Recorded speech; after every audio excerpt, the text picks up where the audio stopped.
And welcome to another FHH. We're counting down the days for the last few ones of the year here. Got a nice, exciting Saturday slate, Boxing Day. Three games in the mix here, Tarin. Trying to Yeah. pull up everything here because my phone's being stupid. But we got Buccaneers lines, Cardinals, 49ers, and then Dolphins, Raiders to close it out. Should be some exciting ones. A few of these teams really battling for some playoff spots here and securing their divisions. So it should be some exciting Saturday football. Let's hop right into the first one though of Buccaneers and Lions here. What do you got, Big Terry? Yeah, well, overall, the slate has four teams with some playoff ambition, whereas two teams have none. And one of those teams is in this game. The Lions are eliminated. They've been eliminated for a few weeks. The Bucks are definitely looking to secure their playoff spot. They're currently holding one of those wild card spots. So you got two teams with different motivations. But my favorite play is in this game, Brady. I think this is a game to pass and win dominantly. They need to look to kind of secure that spot, and I think this will be a game to do that. He threw for 390 and two in that big comeback last week, so I think he needs to come out and slam that kind of same score line again. Bucks D, they haven't looked great lately. I think this is a great bounce back spot against a weak Lions offense. I mean, their offense has looked better since they fired their coach and OC, but Matt Stafford might play. I think they should consider maybe kind of with all the injuries he's had, maybe shutting him down. But I mean, stack Brady with any of that receiving core. Evans seems to be the clear guy that gets most of the red zone and some of those big plays. Godwin's he got the touchdown last week, but it doesn't seem like that volume work. But Antonio Brown actually looks really, really good. So Evans or Brown are my two favorites in that core. If you're going to go to the Detroit side, I think you look to Swift. He picked up great where he left off when he came back last week. He's getting tons of work, tons of passing work. And Marvin Jones had a big game. I don't expect that to happen against the secondary, but I'd look to Hawkinson in a bounce back spot. Didn't have a great game last week.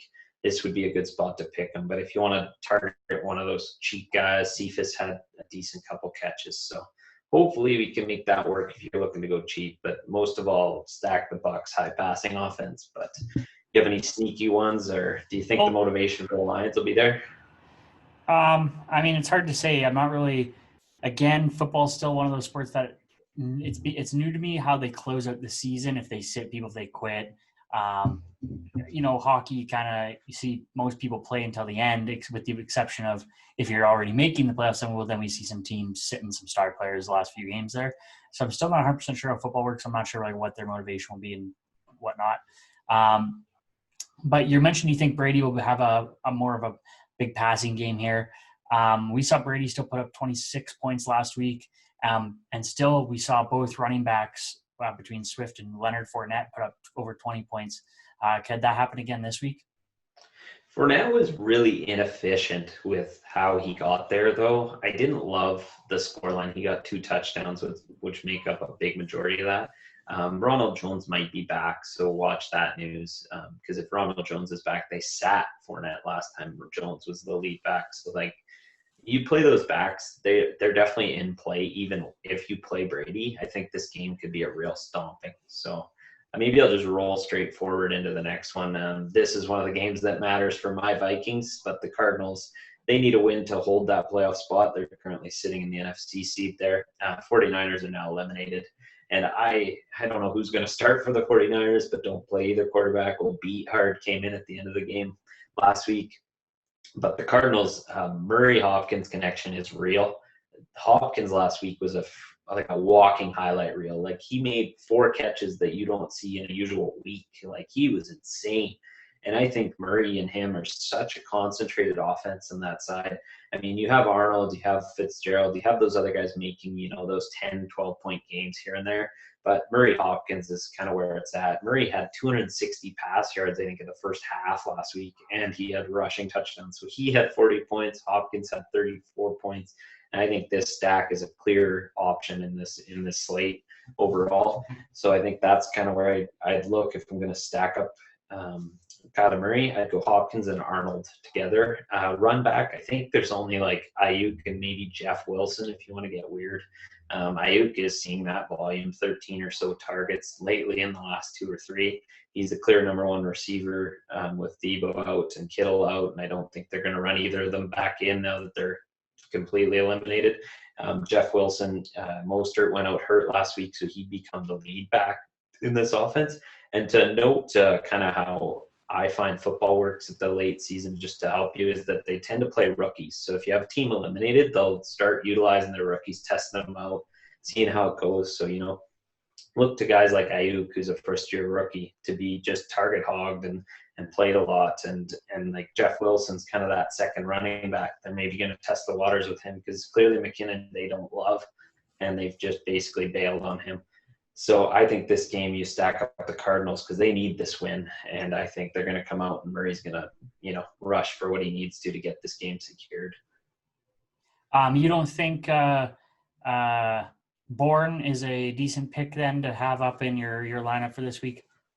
Bourne's scoreline he caught a Hail Mary from CJ Beathard with like 40 seconds left. So, he's an option, but his scoreline was really jaded by him catching that fluky Hail Mary, and he just doesn't get the target share.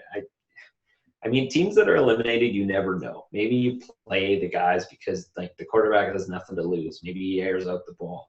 But the Cardinals need this win. Their defense, actually, sorry, I didn't mention their defense. That's a play I would take. The Cardinals' defense the last 2 weeks has looked great. Even though they got beat by Hurts last week, they were still making plays and lots of sacks, and it's a good defense, especially against the 49ers. How do you like Edmonds in this? I know you have 2 options with the Cardinals there. I think the other guy he got 12 points. Edmonds got 15. Yeah. Do you like any running back options still in this? The 49ers run D has been good. That's one of the bright spots in this team throughout the season. So, on this slate, I'd lean other places. Like the next game is one of my favorite spots for running backs. So I think I lean away. If I'm going to play one, it's probably Drake actually for his usage. If I'm not stacking Murray, I'm expecting Drake to get that goal line mark. He was getting a lot of usage 2 games ago, but I think last game, just the game script kind of ruled them out where they needed to kind of keep high firing. So they were doing more passing, and that's Edmonds in that role. But if you want me to roll forward, I'll kind of roll into Dolphins Raiders. This game is 2 teams that are actually both in the playoff contention, technically. Raiders much more stretched. The Dolphins want to keep holding that playoff spot and watch injuries because the Dolphins have had a pile. Parker didn't play, Gesicki didn't play. But one thing I watched quite a bit of the Dolphins game last week is they are now run first. They said first, second down, they are running the ball, and that was Ahmed and Breida, and both of them actually ran very, very well. Ahmed 2 touchdowns, over 100 yards. Breida ran for 70 on I think 8 touches, which is super efficient. So they were running the ball, and their offensive line seems to play well when they run the ball. So either of those running backs, great play. Ahmed's probably one of my favorites on this whole slate. If he's not hurt, watch that news because he did have a Q tag going into the week, but it seemed like nothing mattered when he was actually playing. Lynn Bowden seems to be that receiver getting the target share for the Dolphins now that Parker and Gesicki were out. I don't expect Parker to play just based on early news, but Gesicki I kind of think might. And if Gesicki's in, great tight end option there. The Raiders need this win. This is a must-win game for the Raiders. And one of my favorite quarterback plays on this entire slate is Marcus Mariota after he showed what he could do last week.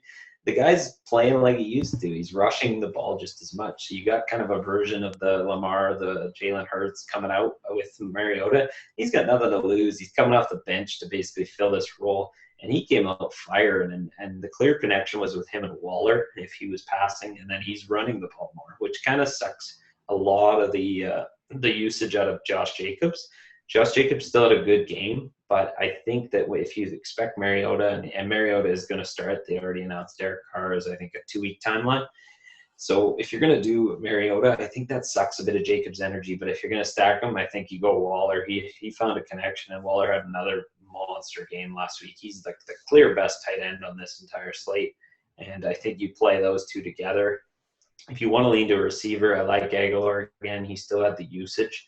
It's just that I think Renfrew will be out. He got demolished last week, knocked out cold.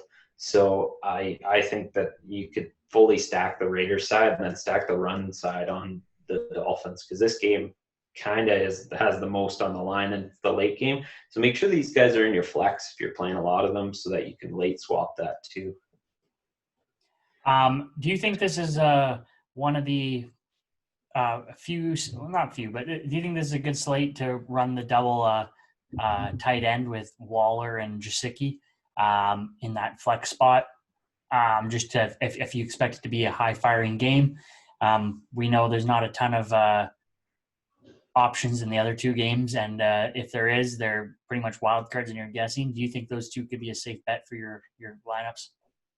I do actually. If this game kind of proves to be kind of where they're going to need to pass the ball, and if the Dolphins don't have Parker or anybody, Gesicki's that number one receiver in this, and the slot has been Tua Tagovailoa's favorite zone, because it's a short, quick pass, and that's where Gesicki plays. That's where Lynn Bowden plays, and that's where he seems to want to target. And Waller, I think, putting him in a lineup, he's like that Kelsey on this slate. He's the guy that is like a number one receiver throughout this, and he might even be one of the best. Like if you were to rank all the pass catchers on this slate, he might be top probably 2, 3. I would say in that range. So perfect. Well, thanks for the analysis, and hopefully you guys enjoy some Sunday or Saturday football for your holidays or some Boxing Day. And if you like this one, check out the Sunday video for tomorrow, which if you're watching this, it's probably not. You're probably a nerd, so probably like later this week. Yeah, but give us a comment. Let us know who you're taking, what you think on some of the analysis. And if you really like it, give us a subscribe. That'd be sweet. We're almost at 100. Then maybe we'll do a giveaway or something. yeah, I don't know what we'll give away, but a bobblehead signed by Tarin. Yeah, signed by me.